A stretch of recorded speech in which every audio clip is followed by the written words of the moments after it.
Is the Earth really hollow? Once a serious scientific theory, the concept now appeals to the conspiracy-minded with stories of giants living within the planet. People have long held the belief that another world exists beneath the surface of our globe. Many cultures, like the ancient Greeks, view it as a gloomy region inhabited by the spirits of the dead. However, the majority of those early notions had mythological or metaphorical roots. According to contemporary science, the Earth is made up of an uninterrupted series of crusts, layers, and molten magma that surrounds a thick, heated core that is mainly composed of iron and nickel. But, several of the top scientists at the time in the 17th century held a contrary view, which was that the globe is hollow. This concept has shown to be very resilient. Even today, a small group of people who believe in the hollow Earth make a strong effort to support their theories through writings, blogs, gatherings, and some incredibly ambitious travel plans. Edmund Halley, of the Halley's Comet fame, may have been the first person to make a scientifically valid claim regarding a hollow Earth. Halley's idea, which was proposed in 1692 to explain aberrant compass readings, postulated that the globe is made up of numerous nested, spherical shells that are all rotating in various directions around a central core. He thought that this model might account for any errors in his readings of the magnetic fields of the planet.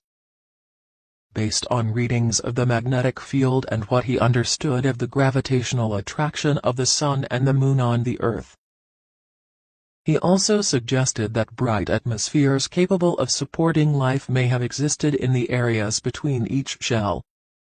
In the next centuries, Halley's odd theory was developed, replacing the confusing idea of numerous spheres with the idea that the entire interior of the Earth is one impossibly vast cavern. A little sun that hangs in the very center of the Earth is typically believed to be responsible for providing a lush, living environment on the opposite side of its surface. This fresh perspective on the hollow Earth is generally supported by this idea. Numerous hollow Earth websites claim that this idea was created by well-known mathematicians and scientists such as Leonhard Euler and Sir John Leslie in the 18th and 19th centuries, respectively. However, the sources cited for these claims are somewhat hazy. The idea of a hollow Earth managed to spread and endure, regardless of where it came from. John Cleves Sims Jr. released Circular No. 1 in 1818, informing everyone that the Earth is hollow. Sims, a Battle of 1812 veteran and failing businessman, quickly rose to prominence as perhaps the most well-known and effective proponent of the hollow Earth hypothesis. At first, Sims' conception of the Earth's interior resembled a condensed version of Halley's multi-layered model. With the exception that Sims' version had enormous holes at the north and south poles that provided entry to the planet's innermost secret world. He even gave the name Sims holes to these holes, which were an original addition to the hollow Earth theory. Sims suggested in his very first declaration that they launch an expedition to the North Pole, where he was certain they might find one of these openings and obtain access to the interior of the Earth. According to his statement in Circular No. 1, the interior of the Earth would be supplied with thrifty crops and animals if not men. He shared the belief that life could not only exist on Earth but did.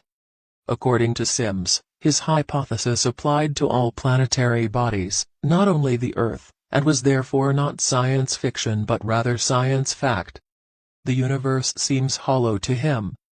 Sims' beliefs were mocked by the public and the scientific establishment even in the 19th century, but he would not be dissuaded. In an effort to establish his idea, Sims persisted in his campaign, giving speeches and publishing letters on the hollow Earth. He also continued to call for an expedition to the North Pole. Sims eventually persuaded enough individuals of the validity of his hollow Earth theory to persuade Congress to approve funds for his journey in 1822, slicing straight through the doubters. Although the funding was rejected, Sims' faith in the inner Earth persisted. Up until the time of his passing in 1849, he persisted in promoting the theory. One strange variation on the conventional hollow earth hypothesis, proposed by natural healer and eventual cult leader Cyrus Stead, even flipped the concept, coming up with a cellular cosmology that contained the entire cosmos inside a shell. Stead believed that people genuinely lived inside the hollow earth, gazing up at the universe, which was only an illusion produced by a mysterious solar mechanism. Only the light of the mechanism was reflected by the stars. After changing his name to Koresh, Stead's thesis was successful enough to inspire the creation of a small cult that bears his name, the Koreshan Unity. After Stead Koreshan passed away in 1908, the majority of the community that the Koreshans had formed in Estero, Florida, dispersed. Even as unbelievable as Sims and Stead's beliefs were, as the hollow earth theory progressed into the 20th century, it began to take on an even more supernatural air. Modern belief in the hollow earth theory can be difficult to define, encompassing such disparate topics as the Northern Lights. But despite the differences, a few themes appear to be shared by hollow earth truthers.